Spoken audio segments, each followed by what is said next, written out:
ولقد يسرنا القرآن للذكر فهل من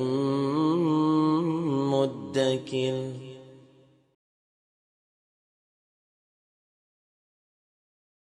السلام علیکم ورحمۃ اللہ وبرکاتہ۔ نحمده ونصلي ونسلم على رسوله الكريم اما بعد فاعوذ باللہ من الشیطان الرجیم بسم اللہ الرحمن الرحیم ان اللہ وملائکته یصلون علی النبی یا ایھا الذین آمنوا صلوا علیہ وسلموا تسلیما اللهم صل علی سیدنا وشفیعنا وحبیبنا ونبینا ومولانا محمد وعلی آلہ وصحبہ وسلم۔ محترم و مکرم ناظرین کرام، اللہ رب العزت کا فضل ہے، کرم ہے کہ اس نے ہم سبوں کو رمضان المبارک جیسا ایک عظیم مہینہ عطا فرمایا۔ اللہ رب العزت سے دعا ہے کہ وہ رمضان المبارک کی تمام برکتوں سے اور اس کی تمام رحمتوں سے اور اس کی تمام مغفرتوں سے ہم سب کو مالا مال فرمائے، اور اس رمضان میں ہم جتنے بھی نیک اعمال کریں گے اللہ رب العزت اس کی توفیق بھی عطا فرمائے، اور ہمارے تمام نیک اعمال کو اللہ رب العزت اپنی بارگاہ میں قابل قبول بنائے۔ محترم حاضرین، جیسا کہ آپ جانتے ہیں کہ کل کے ایپیسوڈ میں ہم نے تعوذ یا استعاذہ یعنی اعوذ باللہ من الشیطان الرجیم کے متعلق چند باتیں ہم نے سماعت فرمایا تھا۔ آج بھی اسی سلسلے کو آگے بڑھاتے ہوئے اور چند باتیں آپ کے سامنے انشاءاللہ ہم اعوذ باللہ کے متعلق پیش کرنے کی کوشش کریں گے۔ سرکار دو عالم صلی اللہ علیہ وسلم نے ارشاد فرمایا اور امت کو سرکار نے یہ تعلیم دی کہ امت میں کوئی بھی فرد اگر کوئی کام شروع کرے تو وہ سب سے پہلے اللہ رب العزت کی پناہ پکڑے اور اللہ رب العزت کی حفاظت میں آ جائے، اور پھر اس کے بعد اللہ کا نام لے کر بسم اللہ پڑھ کر اس کام کو شروع کرے۔ یعنی سرکار نے یہ تعلیم دیا کہ تم پہلے اعوذ باللہ پڑھو اور پھر اس کے بعد بسم اللہ پڑھو، اور اس کے بعد جو بھی تمہارا کام ہوتا اس کام کو تم شروع کرو۔ اور پھر پیارے آقا صلی اللہ علیہ وسلم نے ارشاد فرمایا کہ شیطان جب تم کو وسوسے ڈالتا ہے اور تم کو اللہ رب العزت کی بارگاہ سے دور کرنے کی کوشش کرتا ہے تو اس سے بچنے کا طریقہ بس ایک ہی ہے کہ تم اللہ رب العزت سے استعاذہ کرو، یعنی تم اعوذ باللہ من الشیطان الرجیم پڑھو تاکہ شیطان تم سے دور ہو جائے اور تم اس کے وسوسوں سے اور اس کی گمراہی سے تم بچ سکو۔ حدیث مبارک میں آتا ہے کہ پیارے آقا صلی اللہ علیہ وسلم ارشاد فرماتے ہیں کہ شیطان تم میں سے کسی کے پاس آتا ہے اور آ کر کہتا ہے، یعنی وسوسہ دل میں ڈالتا ہے کہ فلاں چیز کو کس نے پیدا کیا اور فلاں چیز کو کس نے پیدا کیا، فلاں چیز کو کس نے پیدا کیا۔ ایسا کرتے کرتے حتیٰ کہ معاملہ یہ ہو جاتا ہے کہ آخر میں وہ کہتا ہے کہ اچھا اللہ کو کس نے پیدا کیا، تمہارے رب کو کس نے پیدا کیا۔ جب انسان کے دل میں ایسا وسوسہ آتا ہے تو ظاہر سی بات ہے کہ انسان کے دل میں ایک تشویش پیدا ہوتی ہے اور انسان گمراہی کی طرف ایک قدم آگے بڑھا دیتا ہے۔ تو لہٰذا پیارے آقا صلی اللہ علیہ وسلم امت کو تعلیم دے رہے ہیں کہ جب یہ موقع آ جائے اور تمہارے دل میں ایسا وسوسہ آ جائے کہ تمہارے رب کو کس نے پیدا کیا، تو تم فوراً اللہ رب العزت کی پناہ مانگو، یعنی اعوذ باللہ من الشیطان الرجیم پڑھو تاکہ شیطان تم سے دور ہو جائے اور اللہ رب العزت کے متعلق جو غلط خیالات تمہارے دل میں آ رہے ہیں وہ غلط خیالات ختم ہو جائے۔ تو یہ پیارے آقا صلی اللہ علیہ وسلم نے امت کو تعلیم دی ہے، اور پھر ارشاد فرمایا کہ اے لوگو، جب بھی تم کوئی بھی کام کرنے کا ارادہ کرو تو سب سے پہلے شیطان سے پناہ مانگو، اور اس کے بعد تم اللہ رب العزت کی حفاظت کو مانگ کر اللہ کی حفاظت میں آنے کے بعد تم وہ کام کرنا شروع کرو۔ ایک صحابی رسول تھے، وہ سرکار دو عالم صلی اللہ علیہ وسلم کے پاس آتے ہیں، ان کا نام حضرت عثمان بن ابو العاص رضی اللہ عنہ تھا۔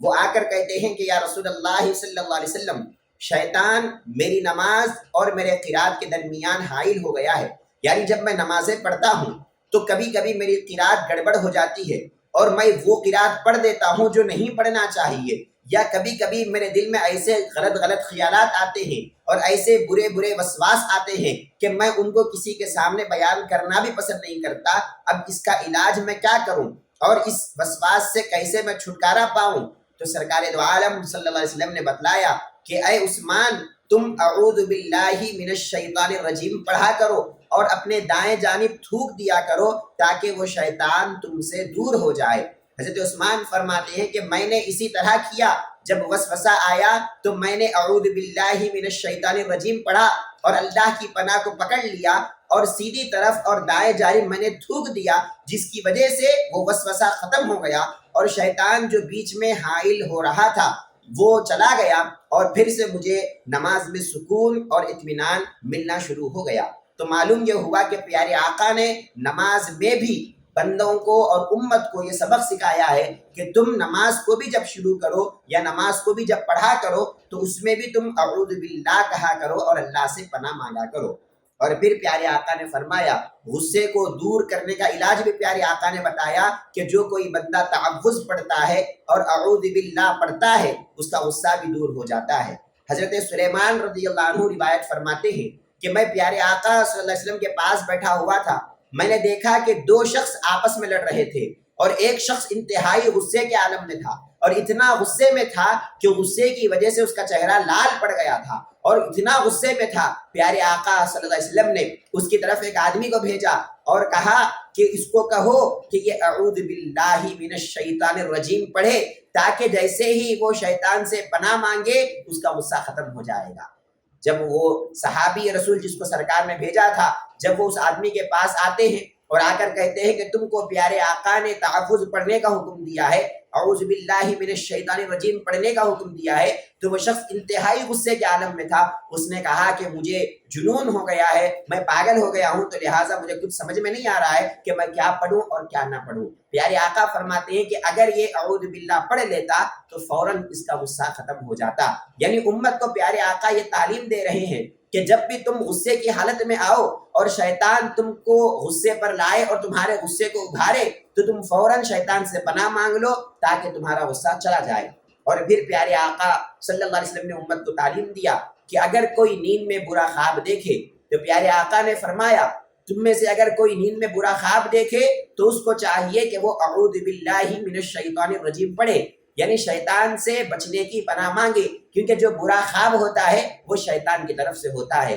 تو لہٰذا فرمایا کہ تم اس برے خواب سے بچنے کے لیے اللہ رب العزت کی پناہ میں آ جاؤ، اللہ کی حفاظت میں آ جاؤ، اور پھر جس طرف تم کروٹ بدلے ہو اس کے دوسری طرف کروٹ بدل کے سو جاؤ، تاکہ اللہ رب العزت تم کو اس خواب کے شر سے محفوظ رکھے، اور وہ جو برا خیال جو نیند میں آ رہا ہے، وہ برا خواب جو نیند میں آ رہا ہے، اللہ رب العزت اس برے خواب سے تمہاری حفاظت فرمائے۔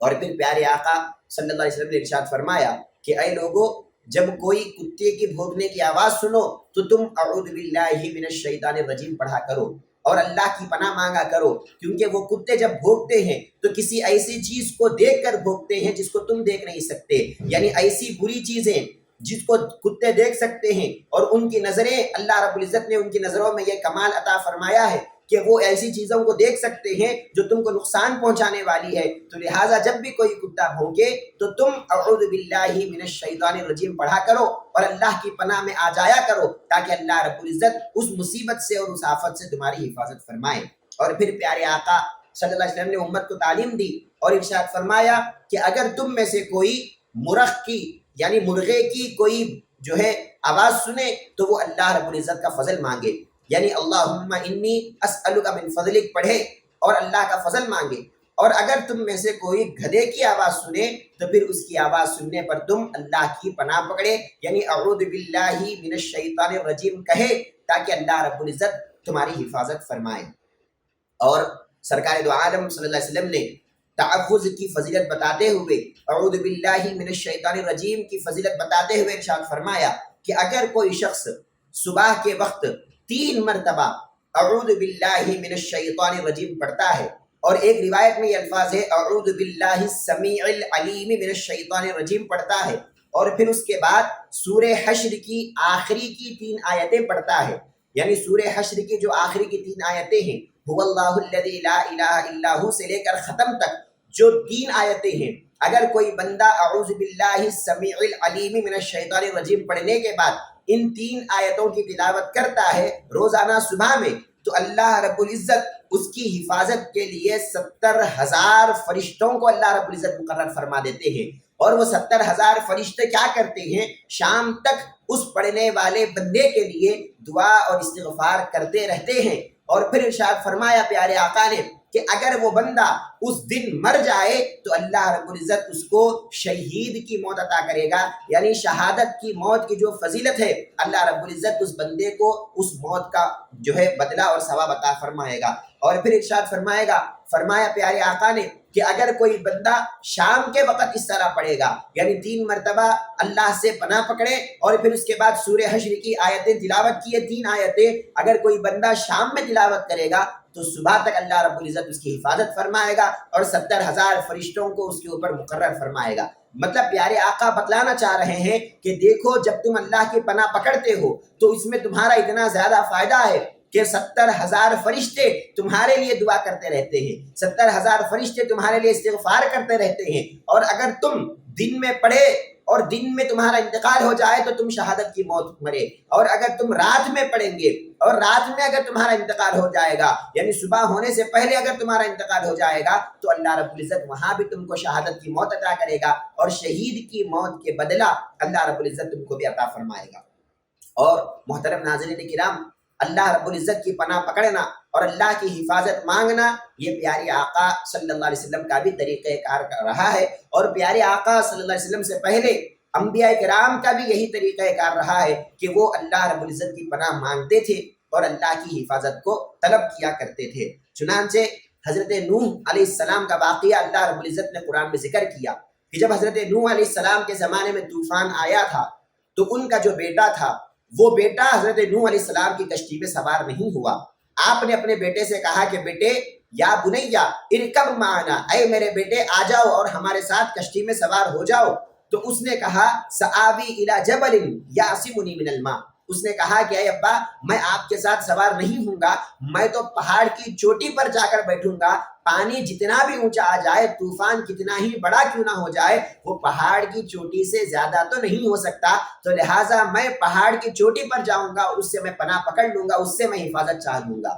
حضرت نوح علیہ السلام نے فرمایا کہ اے میرے بیٹے آج کے دن اللہ رب العزت کے سوا کوئی دوسری پناہ گاہ نہیں ہے، یعنی اللہ کے سوا کوئی دوسری حفاظت کرنے والا نہیں ہے۔ لیکن آپ کا بیٹا نہیں مانا اور وہ کشتی میں سوار ہونے سے انکار کر دیا۔ جب طوفان آیا اور وہ طوفان کا پانی اتنا بڑا کہ حتیٰ کہ پہاڑ کی چوٹی سے بھی زیادہ وہ پانی بڑھ گیا، اور حضرت نوح علیہ السلام کا جو بیٹا پہاڑ کی چوٹی پر بیٹھا ہوا تھا وہ بھی پانی میں ڈوبنے لگا، تو حضرت نوح علیہ السلام نے فوراً اللہ سے دعا کیا اور کہا کہ اے اللہ تیرا وعدہ تھا کہ تو میرے اہل کی حفاظت کرے گا، تو میرے خاندان والوں کی حفاظت کرے گا، تو لہٰذا میں تجھ سے دعا کر رہا ہوں کہ میرے اس بیٹے کی حفاظت فرما۔ تو اللہ رب العزت نے فوراً جواب دیا اور کہا کہ اے نوح یہ تمہارا بیٹا ہے لیکن یہ تمہارا اہل نہیں ہے، چونکہ یہ ایمان والا نہیں ہے تو لہٰذا یہ تمہارا اہل بھی نہیں ہے، ہم اس کو تمہارے خاندان میں شمار ہی نہیں کرتے، ہم اس کو تمہارا اہل میں قرار ہی نہیں دیتے، تو لہٰذا تم اس کے لیے دعا مت مانگو۔ جیسے ہی اللہ رب العزت نے اس طرح جواب دیا، حضرت نوح نے فوراً اللہ رب العزت کی پناہ مانگا اور کہا قال انی اعوذ بک ان اسألک ما لیس لی بہ علم، ارشاد فرمایا کہ اے رب العزت میں تجھ سے پناہ مانگتا ہوں، میں تجھ سے حفاظت مانگتا ہوں ایسی باتوں کا تجھ سے سوال کرنے سے جس کا مجھے علم نہیں ہے، اور جو باتیں تو نہیں چاہتا کہ میں تجھ سے مانگوں ایسی باتیں مانگنے سے میں تجھ سے پناہ مانگتا ہوں اور تجھ سے حفاظت طلب کرتا ہوں۔ جب حضرت نوح علیہ السلام نے اللہ رب العزت سے استعاذہ کیا تو اللہ رب العزت نے اس کے بدلے میں کیا کیا، حضرت نوح علیہ السلام کو آسانی کے ساتھ اللہ رب العزت نے کشتی میں حفاظت فرمایا۔ طوفان میں جو اللہ نے نازل کیا تھا اس طوفان میں ساری دنیا غرق ہو گئی اور ساری دنیا ڈوب گئی، لیکن حضرت نوح علیہ السلام اور ان کے ساتھ سوار ہونے والے لوگوں کو اللہ رب العزت نے حفاظت فرمایا، اور پھر سلامتی کے ساتھ اور برکات کے ساتھ اللہ رب العزت نے ان کو جودی پہاڑ پر پھر اللہ رب العزت نے ان کو اتارنے بھی لگایا۔ تو یہ حضرت نوح علیہ السلام کے استعاذہ پڑھنے کی برکت کی وجہ سے ہے، جب انہوں نے اللہ کی پناہ کو مانگا تو اللہ رب العزت نے ان کی اس طرح حفاظت فرمایا۔ اور پھر اس کے بعد حضرت یوسف علیہ السلام کا قصہ ہم کو قرآن مجید میں ملتا ہے کہ جب حضرت یوسف علیہ السلام پر زلیخا عاشق ہو گئی تھی اور آپ کو غلط کام کی طرف بلائی تھی، اور کہیں قرآن نے اس کو جو ہے ان الفاظ میں روایت کیا ہے وراودته التي هو في بيتها عن نفسه وغلقت الابواب وقالت هيت لك، یعنی حضرت زلیخا نے حضرت یوسف علیہ السلام کی عاشق ہو گئی اور حضرت یوسف علیہ السلام کو ایک کمرے میں بلائی اور کمرے کو بند کر دیا اور کہا کہ اے یوسف آؤ اور میری خواہش کو پوری کرو۔ اس وقت حضرت یوسف علیہ السلام نے ارشاد فرمایا معاذ اللہ، یعنی اے زلیخا میں اللہ کی پناہ پکڑتا ہوں، میں اللہ کی حفاظت طلب کرتا ہوں، یعنی یہ جو شیطانی کام ہے، یہ جو برا کام ہے، اس کام کو کرنے سے میں اللہ کی پناہ مانگتا ہوں۔ جیسے ہی انہوں نے اللہ کی پناہ مانگا، اللہ رب العزت نے پناہ مانگنے کی برکت کی وجہ سے ایک تو حضرت یوسف علیہ السلام کی حفاظت فرمایا، اور زلیخا کا وہ جو پھیرا تھا اللہ رب العزت نے اس سے حفاظت فرمایا، اور اس غلط کام میں جانے سے حضرت یوسف کی حفاظت کیا۔ اور دوسرا یہ کام کیا کہ اللہ رب العزت نے تمام مصر کی بادشاہت حضرت یوسف علیہ السلام کے حوالے کر دیا اور آپ کو تمام مصر کا بادشاہ بنا دیا۔ یہ اس وجہ سے ہوا کیونکہ حضرت یوسف علیہ السلام نے اللہ سے پناہ مانگا اور اللہ سے استعاذہ کیا۔ اور پھر اس کے بعد حضرت موسیٰ علیہ السلام کا قصہ بھی ہم کو قرآن مجید میں ملتا ہے کہ جب حضرت موسیٰ علیہ السلام کے زمانے میں گائے کو ذبح کرنے کا حکم دیا گیا۔ واقعہ بڑا طویل ہے، میں مختصر انداز میں آپ حضرات کے سامنے بیان کر رہا ہوں کہ بنی اسرائیل میں کچھ لوگ ایسے بھی تھے جنہوں نے اپنے سگے چچا کا قتل کر دیا تاکہ اس کا مال وغیرہ جائیداد میں ان کو مل جائے۔ جب اپنے چچا کو قتل کر دیا تو قتل کرنے کے بعد وہی لوگ حضرت موسیٰ کے پاس آئے اور آ کر کہنے لگے کہ اے موسیٰ ہمارے چچا کو کسی نے قتل کر دیا ہے، تو لہٰذا آپ اللہ سے دعا کیجئے اور قاتل کا پتہ لگائیے۔ خود ہی قتل کیے ہیں اور خود ہی آ کر حضرت موسیٰ کے پاس کہہ رہے ہیں کہ آپ قاتل کا پتہ لگائیے۔ حضرت موسیٰ علیہ السلام نے جیسے ہی اللہ رب العزت سے عرض کیا تو اللہ تعالیٰ نے ارشاد فرمایا کہ آپ ان کو حکم دیجئے کہ یہ ایک گائے کو ذبح کرے، اللہ کی راہ میں کسی گائے کو ذبح کرے اور اس گائے کے ایک حصے کو لے کر اس قاتل کے اوپر مارے۔ اس قاتل پر جیسے ہی وہ گائے کا کوئی حصہ پڑے گا وہ قاتل زندہ ہو جائے گا اور اپنے وہ مقتول زندہ ہو جائے گا، یعنی جو قتل ہو گیا تھا وہ مقتول زندہ ہو جائے گا اور مقتول زندہ ہو کر خود بخود اپنے قاتل کا نام لے گا، اپنے مارنے والے کا نام لے گا اور پھر سے مر جائے گا۔ جب حضرت موسیٰ علیہ السلام نے یہ باتیں امت کو بتائی اور کہا کہ تم اللہ کے لیے گائے کو ذبح کرو، اللہ نے حکم دیا کہ گائے کو ذبح کرو، تو انہوں نے کہا کہ اے موسیٰ کیا آپ ہم سے مذاق کر رہے ہیں؟ ہم نے تو کہا تھا کہ یہ مقتول کے قاتل کا پتہ لگائیے، اس مرے ہوئے آدمی کے مارنے والے کا پتہ لگائیے، اور آپ کہہ رہے ہیں کہ گائے کو ذبح کیجئے، کیا یہ کوئی مذاق کی بات ہے؟ تو حضرت موسیٰ علیہ السلام نے اس وقت اللہ رب العزت کی پناہ پکڑا اور کہا اعوذ باللہ ان اکون من الجاہلین، کہ اے میرے امتیوں مذاق کرنا یہ جاہلوں کا کام ہے، یہ نبیوں کا شیوا نہیں ہے۔ انبیاء کرام کوئی مذاق نہیں کیا کرتے، انبیاء کرام کوئی دل لگی نہیں کیا کرتے، انبیاء کرام اگر کوئی باتیں بولتے ہیں تو وہ اللہ رب العزت کی جانب سے ہوتی ہے۔ اور ارشاد فرمایا کہ اے لوگو میں اللہ کی پناہ پکڑتا ہوں کہ میں جاہلوں میں سے ہو جاؤں اور مذاق کرنے والوں میں سے ہو جاؤں۔ تو جب حضرت موسیٰ علیہ السلام نے اللہ رب العزت کی پناہ مانگا اور اللہ رب العزت کی پناہ کو پکڑا تو اللہ رب العزت نے پھر حضرت موسیٰ علیہ السلام کی حفاظت بھی فرمایا۔ اور پھر اسی طرح حضرت مریم علیہ السلام کے متعلق ہم کو یہ واقعہ ملتا ہے کہ جب حضرت مریم علیہ السلام کے پاس حضرت جبرائیل علیہ السلام آئے بچے کو دینے کے لیے اور حضرت عیسیٰ علیہ السلام کی نفخ روح کرنے کے لیے، جب حضرت عیسیٰ علیہ السلام کو دینے کے لیے حضرت جبرائیل علیہ السلام جب حضرت مریم کے پاس آئے تو حضرت مریم علیہ السلام نے ارشاد فرمایا انی اعوذ بالرحمن منک ان کنت تقیا، ارشاد فرمایا کہ اے آنے والے، چونکہ حضرت جبرائیل انسان کی شکل میں آئے تھے، انسانی صورت میں آئے تھے، تو لہٰذا حضرت مریم کے دل میں ایک خوف پیدا ہوا، ایک بشری تقاضے کے حساب سے ایک ڈر دل میں پیدا ہوا کہ یہ انسان کہیں میرے ساتھ کوئی غلط کام نہ کر دے۔ چنانچہ ارشاد فرمایا کہ اے وہ آنے والے، میں تجھ سے اللہ کی پناہ مانگتی ہوں، یعنی میں تجھ سے اللہ کی حفاظت طلب کرتی ہوں، اگر تو واقعی اللہ سے ڈرنے والا ہے تو پھر اللہ سے ڈر اور میرے قریب نہ آ تاکہ اللہ رب العزت میری حفاظت فرمائے۔ میں اللہ کی پناہ پکڑتی ہوں، اللہ سے حفاظت مانگتی ہوں۔ تو حضرت مریم علیہ السلام نے بھی جب اللہ کی پناہ پکڑا اور اللہ رب العزت کی حفاظت کو چاہا تو پھر اللہ رب العزت نے آپ کی حفاظت بھی فرمایا